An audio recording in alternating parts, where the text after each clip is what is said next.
Bigfoot, a 50-year journey come full circle, written by Dr. Matthew A. Johnson. I'm Willi Rose. We're reading the book, and we are on chapter 20, entitled The Bigfoot Teacher. This should be a good one. For years in the Southern Oregon habituation area, or SOHA, I continually asked my Bigfoot Forest people friends if they would please provide me with a teacher. During every trip, I would ask, "May I have a teacher? Provide me with a teacher? Can one of the elders be my teacher? I sure would like to learn more from you. May I have a teacher?" I would ask over and over again and again. I'm sure that I sounded like a broken record to them or fingernails on a chalkboard. In October of 2015, I took Miss Andrea Billups to the Southern Oregon habituation area, or SOHA. Although Miss Andrea grew up in West Virginia, she most definitely isn't a mountain girl. As I pointed out in a previous chapter, she is a girly girl, and pink is the color of her national flag. She did go camping once at age 11 and then didn't repeat the act until she came out with me several decades later. By profession, she's a journalist and has written for several major publications. She has participated in presidential campaign pools following the candidate around the country as they were running for president. She teaches journalism at the University of Florida. Upon her arrival to Oregon, keeping with tradition, we ate our first meal at the Black Bear Diner on 6th Street in Grants Pass, Oregon. I carefully instructed Miss Andrea that she was to follow the established protocol in SOHA to the letter of the law. Also, she was to behave like a Navy SEAL and be as strong as steel. Well, she managed to do all of the above. Matter of fact, she acted like she had been camping her whole life. I was impressed. While we were in SOHA, Miss Andrea had the opportunity to sort through her own curiosities and fears related to the Bigfoot Forest people. She had the opportunity to hear heavy-footed bipedal steps move around the perimeter of the base camp. She was able to see silhouettes accompanied by eye glow. She was able to hear some very awesome vocals. One night when we had several Bigfoot Forest people all around our base camp, both close and distant, we heard them taking turns trying to imitate an owl and eventually turn the noise into whooping and barking. It was both awesome and eerie. We were laying on our cots in the pitch dark of night when it took place. Although she was scared, she handled herself with great composure. Please go to SoundCloud.com and listen to the compilation of noises from her trip to SOHA in October of 2015. On another occasion, we were standing at the 12 o'clock position on the perimeter of the SOHA base camp in the pitch dark of night. Standing at the 11 o'clock position was an 8-foot-tall Bigfoot forest person. Also standing at the 1 o'clock position was a 9-foot-tall Bigfoot forest person. They were less than 10 feet away from us. Talk about awesome and intimidating at the same time. I'm almost 7 feet tall, and it's not that often that I'm made to feel small. On this occasion, I felt very small. Miss Andrea said, "Matt, remember that Navy SEAL thing? Well, on the outside, I'm a Navy SEAL, and I'm as strong as steel. However, on the inside, I'm freaking out." She chose to stare at the ground in order to avoid looking at the very tall and large being standing right in front of us. I told her that I thought she was doing a wonderful job managing her fear. I also reassured her that if the Bigfoot Forest people were menacing and dangerous, then we would be dead already. I'm not sure if she found those words to be very comforting. Nevertheless, she did a great job. My favorite interaction with the Bigfoot Forest people in Soha during my trip with Miss Andrea was when we had our sleeping cots together one night. We had a very large tarp covering the lower half of our sleeping bags. I strategically positioned the very large tarp so it would be easy to grab and pull up over the rest of our sleeping bags and our heads, just in case it started to rain. In the middle of the night, I woke up and was laying there on my back. I had my hoodie up over my head to keep my noggin warm. I also slept with a t-shirt over my eyes. No matter where I sleep, I always have to place a t-shirt over my eyes. It's a quirky little habit that I developed while in high school. Anyway, as I lay there on my back, it started to rain. All of a sudden, I felt a tug on the tarp, and it was pulled from my waist up to my shoulders. Then I felt a second tug on the tarp, and it was pulled from my shoulders to over the top of my head. Then I felt a third tug on the tarp, and it was pulled from just over the top of my head all the way over to the ground, so no moisture could reach me. I thought that was very nice of Miss Andrea to take care of me like that and to keep us dry. I asked, "Andrea, did you just pull the tarp over the top of us?" She didn't answer me. Silence. Once again, I asked a little louder, "Andrea, did you just pull the tarp over the top of us?" Still no answer. I reached my hand over to her sleeping cot, and I couldn't feel her there. I immediately pulled the tarp from over the top of me and took the t-shirt off of my eyes. I turned my head to see if she was sitting on the porta-potty positioned near the head of our cots, just in case she needed to use it at night. She wasn't there. The next thing I envisioned was myself sitting on the other side of a table at the Josephine County Sheriff's Office trying to convince them that I didn't bury her body anywhere. Now I desperately shouted her name. "Andrea!" She responded, "Yes, Matt." I asked, "Where are you?" She replied, "Down here at the bottom of my sleeping bag." Well, did I ever feel the most awesome sense of relief. I was happy to learn that she was okay and that I wasn't going to jail.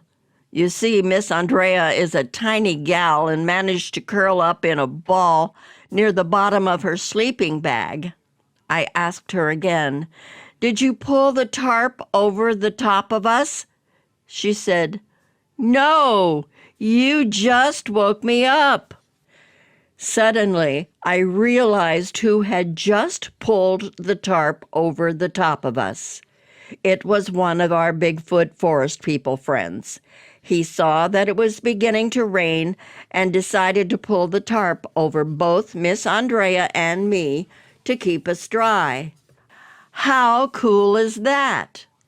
Talk about personalized service while Bigfooting up in the mountains. However, I do have to say that I'm just a tad bit disappointed that he neglected to turn down our beds earlier in the evening, nor did I find a mint on my pillow. He's going to have to step up his game. After I took Miss Andrea to her hotel near the Medford airport so she could fly back to Florida the next morning, I drove myself back up to Soha for a solo night. I had the time to spare and wanted some alone time with my Bigfoot Forest people friends.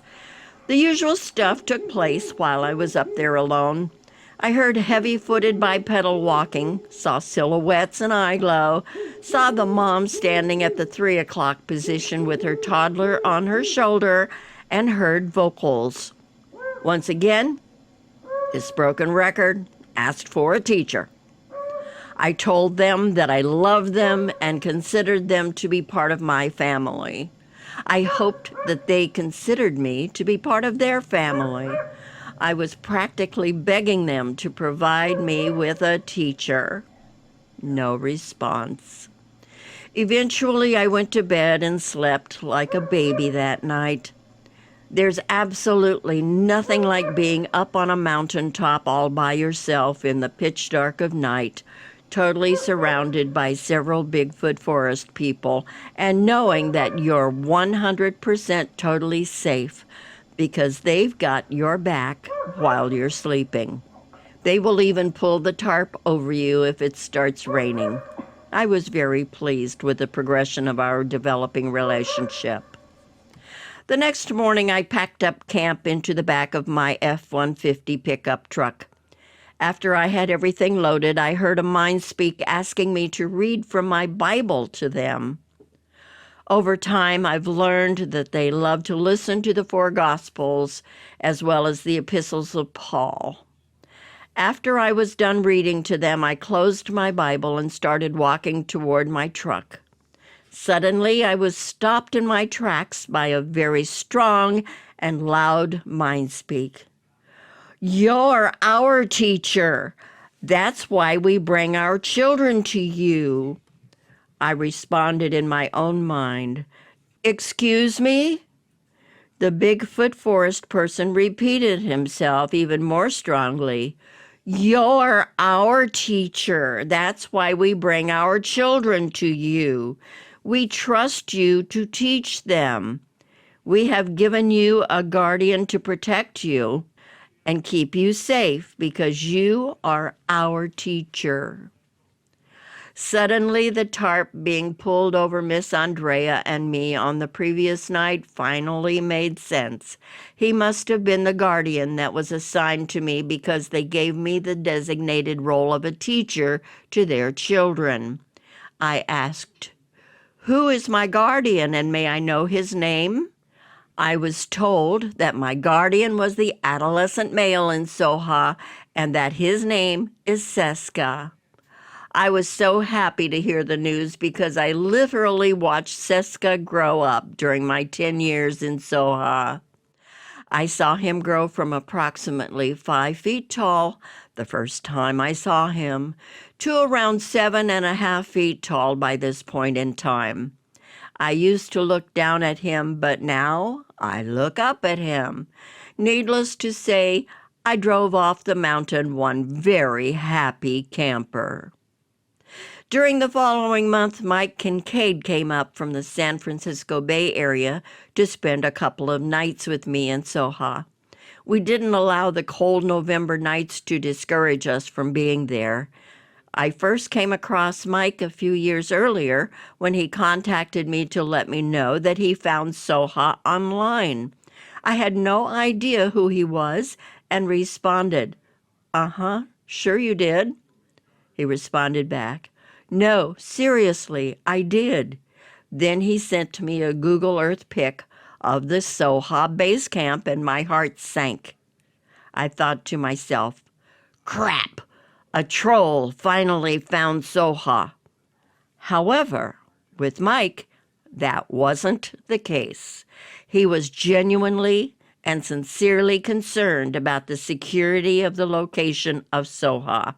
He advised me what I needed to do in order to make the area more secure. His integrity and sweet spirit won him a trip to Soha. Over the past few years, we've become great friends. I love him like a brother. The Bigfoot Forest people at Soha love Mike too. They playfully interact with him every time he comes to visit. On one occasion, they saw him playing with a rather large and thick stick that had obviously been snapped in two. We were a couple 100 yards away from camp when he found it. It was about 1.5 feet long. Mike was playing with it like it was a puzzle. He kept putting it together and pulling it apart. Eventually, he laid it back on the ground, and we walked all the way back to camp. The following morning, we got up to retrieve the gifting bowls at sunrise. As we began our short trek on the trail to reach the bowls, I stopped Mike and said, "Come back here, please." He walked back to the trailhead at the base camp.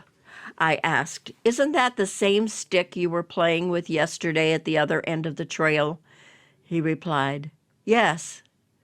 Then I asked him, "You didn't carry it back to camp, did you? I thought I saw you put it back down on the ground where you found it, right?" He responded, "Yes." I said, "Mike, I think they saw you playing with it and they brought it to the base camp to leave it as a gift for you." Mike picked up the long and thick stick and noticed that one of the pieces had been snapped in half again. Now he had 3 pieces to play with as he put the puzzle together, took it apart, and then put it back together. I asked Mike to give me one of the pieces. I tried with everything I had to snap that piece in half, and I couldn't even come close to doing so. I said, "Mike, they obviously like you. You're going to take that home with you because they gifted it to you." Mike insisted that I take it home with me since Soho was my research area. I said, "No, Mike, that's their gift to you. I don't want to take your gift home with me. Besides, you can show it off to your family." Mike smiled and said, "That would be cool." Back to our November of 2015 trip, Mike and I were enjoying our time together in Soho. While we were walking around, I noticed that Mike was limping. Apparently, his leg was sore from playing so much basketball. Well, I wasn't the only one who saw him limping. The next morning, the blanket and tarp had been pulled off of Mike's sleeping cot and placed neatly on the ground at the foot of his bed. We both thought it was very peculiar. When he finally got up out of bed and started walking around, he noticed that his pain was gone. He wasn't limping anymore. He said, "I think they healed me in my sleep." I told him that I agreed with his assessment. However, being a friend who loves him like a brother, I also said to him, "Unfortunately, I don't think they healed your face. It's still hurting me." We both laughed. We have both my son, Grady, and Howie Gordon to thank for their endless face jokes. During our last night at Soho, I was sleeping like a baby again. My cot was placed in a parallel position about 3 feet away from my truck.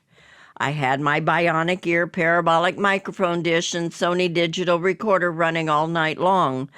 I woke up shortly after 4 a.m. I was sleeping on my left side facing the truck. As always, I had my hoodie over the top of my head to keep my noggin warm. I also had a t-shirt draped over my eyes. As I laid there on my cot, I asked in my mind, "Are you still there?" My guardian Seska walked between me and the truck, bent over and said in my ear, "Yes." Pause. "Right here beside you."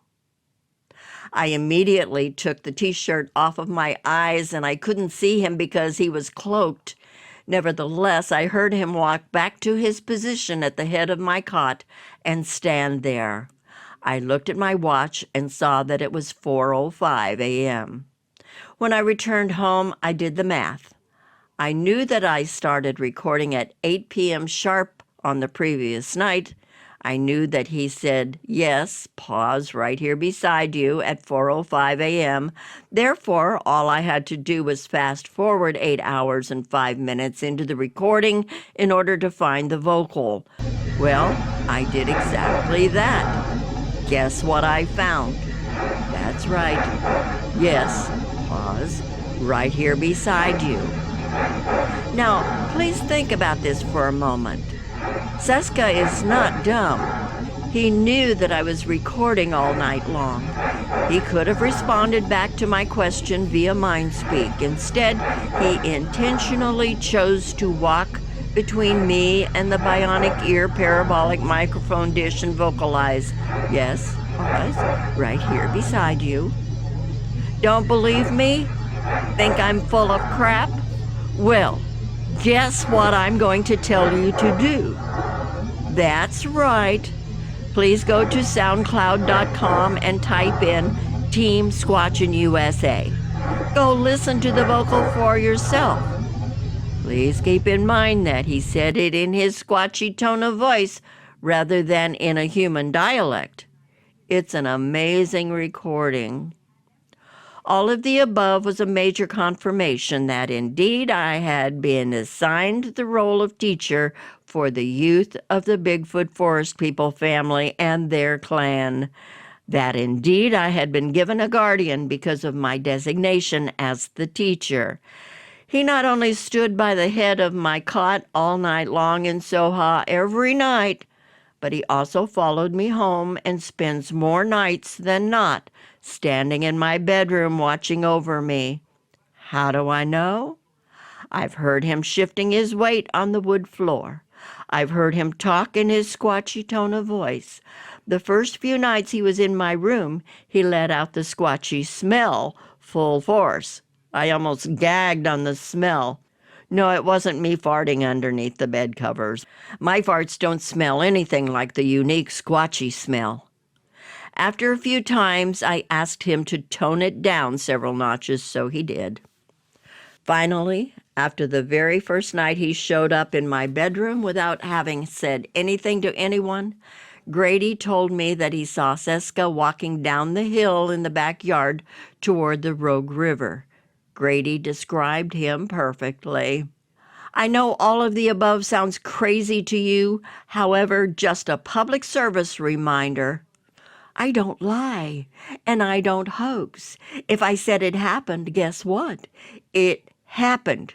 My track record is perfect. Multiple witnesses and circumstantial evidence back up my research. Go watch the YouTube videos, listen to the SoundCloud.com audio recordings, and read the individual testimonies in the back of the book. Besides, you haven't seen crazy yet. There's still more to share with you as we slide down the rabbit hole together. End of chapter 20. Yeah, that was a short one. We go on to chapter 21 next. That one, oh my goodness. The trolls invade Soha. The book, Bigfoot, A 50-Year Journey Come Full Circle, is written by Dr. Matthew A. Johnson. I'm Willi Rose.